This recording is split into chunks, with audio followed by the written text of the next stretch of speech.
Hi. Hello. నమస్తే అందరికి. Welcome to my channel. ఇప్పుడు మనం చెప్పుకోబోతున్న story 'evil love' episode 9. Pranavi fresh అయ్యి వస్తాను అని వాష్‌రూమ్‌కి వెళ్ళింది. ప్రణవి వచ్చేసరికి నిత్య ఆ రూమంతా నీట్‌గా సర్దిపెట్టింది. ప్రణవి ఫ్రెష్ అయ్యి డ్రెస్ వేసుకొని బయటికి వచ్చి, ఒకవైపు చిన్నగా దేవుడి మందిరంలా ఉన్న గదికి వెళ్ళి దీపారాధన చేసి దేవుడికి మొక్కుకొని బయటికి వచ్చింది. ప్రణవి రావడంతోనే నిత్య ఇద్దరికీ టిఫిన్ వడ్డించింది. ఇక ఫ్రెండ్స్ ఇద్దరు కలిసి టిఫిన్ చేసేసి రెడీ అయ్యి హాస్పిటల్‌కి బయలుదేరారు. నిత్య ఆల్రెడీ ప్రణవి పేరు పైన అపాయింట్మెంట్ తీసుకోవడంతో వీళ్ళు హాస్పిటల్‌కి వెళ్ళడంతోనే డైరెక్ట్‌గా గైనకాలజిస్ట్ దగ్గరికి వెళ్లారు. డాక్టర్ గారు ప్రణవికి అన్ని టెస్టులు చేసి, "థర్డ్ మంత్ వచ్చిందమ్మా నీకు మొన్నే. నువ్వు జాగ్రత్తగా ఉండి తీరాలి. బరువులు మోయకూడదు. ఎక్కువగా పనులు చేయకూడదు. సరిగ్గా డైట్ తీసుకుంటూ, రెస్ట్ తీసుకుంటే నువ్వు బావుంటావు. నీ బేబీ కూడా బావుంటుందని" చెప్పింది డాక్టర్. అలాగే డాక్టర్ నేను తనని జాగ్రత్తగా చూసుకుంటాను అని చెప్పింది నిత్య. మీరే వచ్చారు ప్రణవి, మీ హస్బెండ్ రాలేదా అని అడిగింది డాక్టర్. మా అన్నయ్య కాస్త ఆఫీస్ వర్క్ మీద నిన్నే వేరే కంట్రీ వెళ్లారు మేడం. ఇప్పుడు ఇంటికి వెళ్ళాక మా అన్నయ్యకి కూడా ఈ విషయం చెప్తాను అని నిత్య కవర్ చేసింది. ఓహ్! ఓకే అని ఈ మెడిసిన్ కరెక్ట్‌గా వాడండి. మళ్ళీ 1 మంత్‌కి రావాలి స్కానింగ్ చేస్తాను అని చెప్పి వాళ్ళని పంపించేసింది డాక్టర్.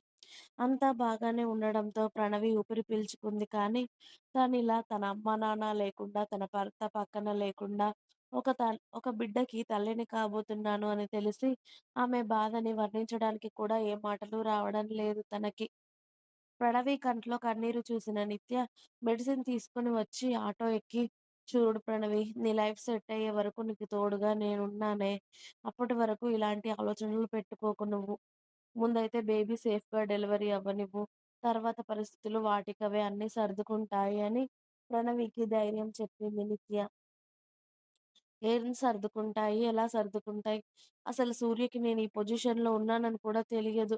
ఒకవేళ తెలిసినా సూర్య రియాక్షన్ ఏంటో నాకు అర్థం అవ్వడం లేదు. అసలు ఇవన్నీ ఆలోచిస్తుంటే నా తల పగిలిపోతుంది అంది ప్రణవి బాధగా. ఇదిగో ఇవే ఆలోచించొద్దు అని చెప్తున్నా కదా! కాస్త నార్మల్‌గా ఉండడానికి ట్రై చెయ్యి.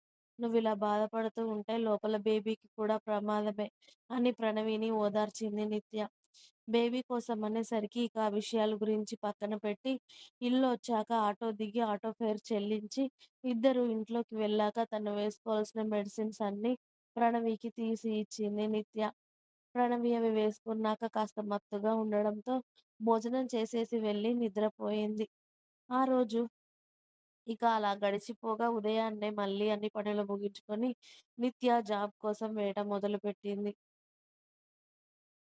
అలా ఇంటర్వ్యూస్ ఉన్న ప్రతి కంపెనీకి వెళ్ళి ఇంటర్వ్యూస్ ఇచ్చి వచ్చింది. అలా వారం రోజులు తిరుగుతూనే ఉంది నిత్య. కానీ జాబ్ మాత్రం రాలేదు. "నేను కూడా వస్తానే. ఇద్దరిలో ఎవరికైనా ఒకరికొస్తుంది కదా!" అంది ప్రణవి.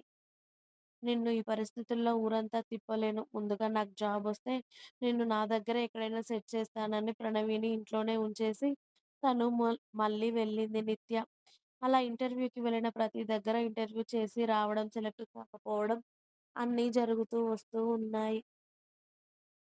అలా ఒకరోజు నిత్య ఒక కంపెనీ నుండి బయటికి వస్తూ ఉండగా విజయ్ తనని చూసి "నిత్య" అని పిలిచాడు. నిత్య విజయ్‌ని గుర్తుపట్టి "విజయ్ బావున్నావా?" అని అడిగింది. బానే ఉన్నాను కానీ నువ్వేంటి ఈ కంపెనీలో?" అని అడిగాడు విజయ్. జాబ్ వదిలేసి వేరే ఊరికి వెళ్ళిపోయాం కదా విజయ్. మళ్ళీ ఇప్పుడిక్కడ హైదరాబాద్‌కి షిఫ్ట్ అయ్యాను. జాబ్ కావాలని వెతుకుతున్నాను కానీ ఎక్కడా దొరకడం లేదు అని చెప్పింది నిత్య. అవునా! మా కంపెనీలో జాబ్ వేకెన్సీస్ ఉన్నాయి నిత్య. రేపొకసారి నువ్వొచ్చి కలవచ్చు కదా! ఇంటర్‌వ్యూస్ కూడా జరుగుతున్నాయి రేపక్కడ అని చెప్పాడు. కానీ అక్కడ సూర్య కూడా ఉంటాడు కదా విజయ్. ఆఫీస్ సూర్యదే అయినప్పుడు సూర్య కూడా ఉంటాడు కదా నిత్య. కానీ నాతో పాటు జాబ్ ప్రణవికి కూడా కావాలి విజయ్. మీకు జాబ్ కావాలి అంటే ఇంటర్వ్యూకి రండి నిత్య. వాడు పనిలో చుట్టామా, బంధువా, తెలిసినవాడా, ఫ్రెండా అని చూడడు. వాడికి కావాల్సింది వర్క్ అంతే. మీకిష్టమైతే రేపు ఇంటర్‌వ్యూస్‌కి రండి అని చెప్పి అక్కడి నుండి వెళ్ళిపోయాడు విజయ్. ఇదైతే బాగానే ఉంది. ప్రణవిని అక్కడికి తీసుకెళ్తే సూర్యకి, ప్రణవికున్న క్లాషెస్ కూడా తొలగిపోయి ఇద్దరు ఒకటవుతారేమో అని ఆలోచిస్తూ ఉంది నిత్య. కానీ దానికి సూర్య ఒప్పుకోవాలి కదా! అంతకు ముందుగా మాకు జాబ్ రావాలి. అసలు ప్రణవి ప్రెగ్నెన్సీ విషయం తెలిస్తే సూర్య ఎలా ఫీలవుతాడో! ముందైతే ప్రణవిని ఒప్పించి రేపు ఇంటర్‌వ్యూస్‌కి వెళ్ళాలి అనుకోని నిత్య ఇంటికి వెళ్ళిపోయింది. ఇంకా ఉంది. మీకు నా స్టోరీస్ నచ్చినట్టయితే ప్లీజ్ నా ఛానల్‌ని తప్పకుండా సబ్స్క్రైబ్ చేయండి.